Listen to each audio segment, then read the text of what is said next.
Pido ayuda económica para reconstruir la iglesia a través de la formación de futuros sacerdotes y religiosas en la ciencia profunda, seria, tradicional, en la ciencia sagrada y en la santidad, en las virtudes. Comuníquense con nosotros, niños de 9 a 12 años y niñas de 9 a 16 años. Sus papás deben estar bien casados por la iglesia y vivir juntos. Les recuerdo las 5 condiciones para que, si no las reúnen, no molesten. Me da tristeza ver una de las madres que está ocupada del teléfono todo el día contestando a personas tercas y necias que dicen: yo quiero que mi hijo entre, pero soy madre soltera.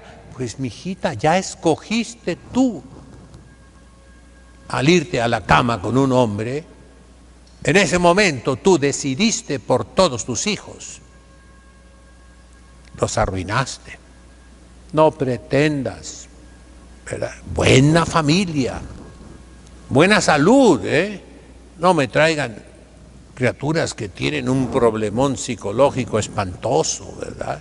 No, normales, buena índole, no criaturas incorregibles que solo van a armar confusión, van a hacer desastre, como un cabrito en una cristalería, ¿verdad? No, mis hermanos, no se puede mandar personas díscolas, difíciles, que sus padres nunca los educaron, nunca los corrigieron y crearon monstruos, chiquitos, pero monstruos, que hacen lo que les da la gana. No, buena familia, buena salud, buena índole, buena cabeza, o sea, ganas de estudiar, ganas de aprender, querer crecer, y eso es el estudio. Y por último, buena intención, que de verdad busquen a Dios nuestro Señor. Eso es reconstruir la iglesia a través de ministros santos y sabios, capaces de combatir las herejías que están por todas partes. Esas son las futuras religiosas. Gracias a los que me están ayudando, aunque sea con poquito. Quiero contarles que ayer me llamó un sacerdote que a lo mejor conocen ustedes. Es norteamericano, yo le gano con 3 años de edad. Se llama Carlos Moore. Me llamó de sorpresa, ¿verdad? Ya algo me habían dicho. Y me dijo que quiere una entrevista. Y le dije que sí, con muchísimo gusto. Pero luego salió que somos conocidos allá en el siglo pasado, en el milenio pasado. Él estaba en el seminario mexicano. Yo estaba en Propaganda Fide. Él era seminarista, yo ya era sacerdote. Y dice que sí se acuerda de mí, que yo venía al seminario con una sotana negra, cosa increíble en aquellos tiempos, imposible, pero que yo venía con mi sotana negra. Pues me dio gusto y toda la noche me la pasé soñando, ¿verdad? Recuerdo que saludé a un norteamericano, me acuerdo como entre sueños, ¿verdad? Yo iba ahí porque había un alumno de Tijuana, el padre Florentino Durazo, que aquí está en Tijuana, ¿verdad? Y porque tenía que imprimir mi tesis en lengua copta y no tenía posibilidades, porque no hay en aquel tiempo tipos coptos en las imprentas, no existían las computadoras. Pero en el seminario mexicano tenían una máquina que fotocopiaba e imprimía, algo muy bueno, y me la prestaron para hacer mi tesis, ¿verdad? Y yo tuve que ir varias veces ahí. Cuando les contaba que a la entrada me encontraba los que ahora son arzobispos y cardenales, de flojos todo el día ahí, ¿eh? Y que me decían cosas, me decían el título que les he puesto, nomás que han entrado con nosotros algunas criaturitas que son de Estados Unidos. Y pues lógicamente no saben leer ni escribir, eso todos, también los mexicanos, ¿verdad? Y ellos no saben leer español. Y por ahí dicen, la padre, el madre, no entienden todavía los géneros masculino, femenino, ¿no? Pues a mí, en aquel tiempo, al entrar al seminario mexicano, les he dicho ya, los he repetido esto, ¿no? Me decían la tridentina, del concilio tridentino, del concilio de Trento, porque traía sotana. Ya les digo, hubo un tiempo en que un monseñor de la curia romana, medio burlón, me dijo, oiga, nada más el Papa y usted traen sotana en toda Roma. Y era cierto, nadie traía, todos traían su clergyman, los cardenales con su clergyman, y era la moda del clergyman, el traje negro con un cuellito chiquitito. En fin, esa noticia me trajo pues revivir aquellos años de lucha intensa. Sin saberlo yo, pero yo ya estaba trabajando para reconstruir lo que otros estaban destruyendo, comenzando desde mero arriba hasta mero abajo en la iglesia. Y me vino para decirles el día de hoy una idea que viene en San Agustín. Opus boni operis perseverancia este. El fruto de una obra buena es la perseverancia. Desde aquel tiempo, no sé, sería 1973, 74, por ahí, yo ya quería reconstruir la iglesia. Y lo puse en el prólogo de mi tesis, ya les digo, está en lengua egipcia, en lengua copta. Una cosa abstrusa. El cardenal que me ordenó quería que yo me quedara en Roma. Y le dije que no, que no, que no y que no. Que yo quería regresar a mi tierra. Y luego me preguntó, ya que nos habíamos peleado, los cardenales no están acostumbrados a que les digan que no, Se los digo por si alguna vez se encuentran con algún ejemplar, No. Y como para calmar las aguas, dijo, ¿y qué tesis va a presentar usted? Le dije, de los documentos hallados en el desierto de Egipto hace 20 años, un documento sobre San Pedro y los 12 apóstoles, un apócrifo. Sí, me dijo. ¿Y en qué lengua es eso? En copto saídico. Hay copto acmímico, copto subacmímico, copto boárico, copto fayúmico y el clásico copto saídico. El santo cardenal, pues no, pero me dijo, pero eso no es pastoral, eso no es pastoral. Y todavía me retumba eso, casi me quería ahorcar, ¿verdad? Era brasileño, fue el iniciador de las famosas del comunismo, se llamaban comunidades de base, y por eso lo quitaron de Brasil y lo trajeron a Roma. pero pues ya en Brasil ya estaba prendida la mecha del liberalismo espantoso, ¿no? De los obispos de Brasil. Entonces, desde entonces yo he querido que la Iglesia renazca. Y ahí está mi tesis, ¿verdad? En el prólogo, la hice en latín, como deben de ser, ¿no? Le puse yo: este es el tipo de tesis que deben hacer los jóvenes seminaristas. Cosas serias, cosas profundas, cosas que verdaderamente contribuyan al progreso de la ciencia. Y fui el primero en todo el mundo, que publicó ese documento con una traducción, con un comentario filológico y algunas anotaciones o juicios. Fue un progreso en la ciencia.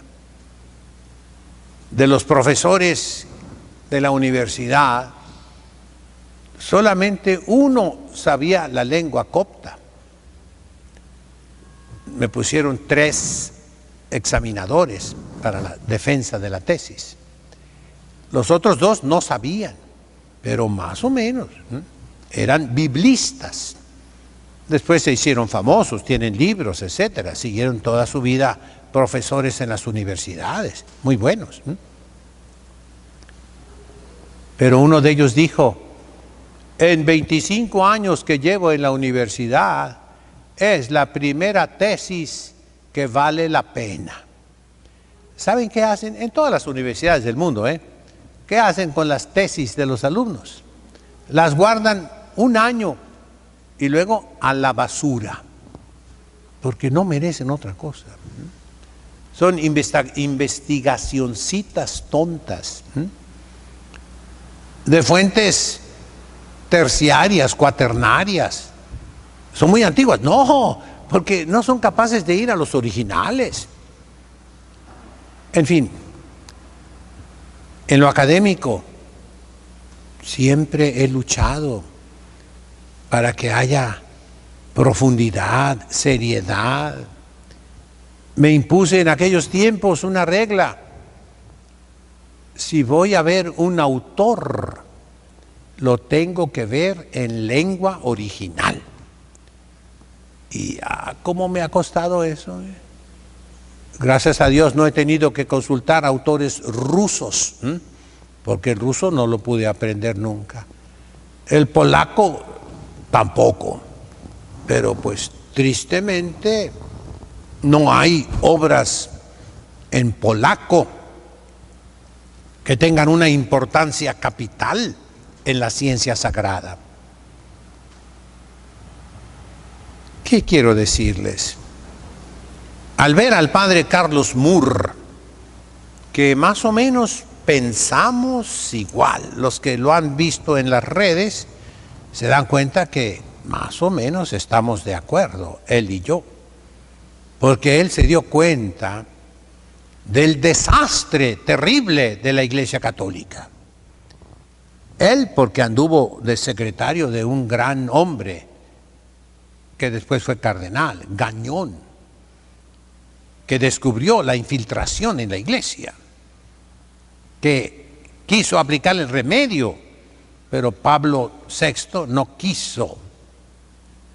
Juan Pablo I no pudo. Juan Pablo II no quiso hasta que le dieron un balazo, como le había dicho ese arzobispo Gañón. Y en cuanto se recuperó en el hospital, lo primero que dijo fue: llamen a Gañón, que venga. Y quitó al cardenal Baggio, que era uno de los principales masones, el que escogía los obispos para todo el mundo y luego los visitaba. Qué triste panorama.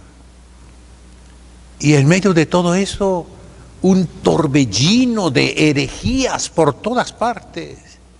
Ya les he dicho, Los libros buenos no podían ser publicados, nadie te ayudaba. Y los libros malos, por miles y miles, todas las editoriales los publicaban. Ese es un hecho que no pueden negar. Y en medio de eso pasaron más de 50 años ya. Y encontrarme con ese sacerdote que realmente yo no me acordaba de él, mucho menos de su nombre. Él ya está viejo, yo ya estoy viejo, pero él se acordó de mí. Me dio muchísimo gusto, muchísimo gusto. Le doy las gracias al señor Luis Román, un señor peloncito que tiene programa. Él nos conectó, o sea, me pidió si le podía dar mi número de teléfono al padre Moore. Le dije que con todo gusto. Y rapidito me llamó. Muy contento él y muy contento yo. Qué gusto encontrar un padre de mi edad, más o menos, que pensamos igual. Porque todos los de mi edad, ya les he platicado, aunque sean cardenales, arzobispos, obispos, ¿verdad?, piensan todo lo contrario de lo que pienso yo, todo lo contrario. Ya les he platicado cómo me juzgan algunos cardenales mexicanos, a mí. Soy el diablo. Y los conocí algunos, de lejos.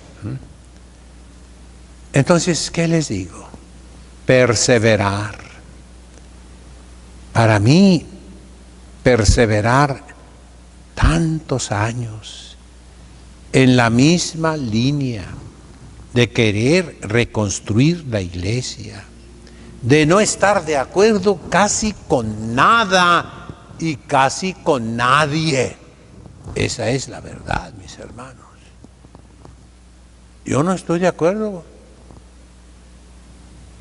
con la concelebración masiva de 300, 200, 100 sacerdotes que el Papa Benedicto tímidamente desaconseja, pero que no tuvo la fuerza para prohibirla como debe de ser. ¿Cuál razón? Muy sencilla la razón. Se las he explicado. Y es razón que todo el mundo puede entender. Los adjetivos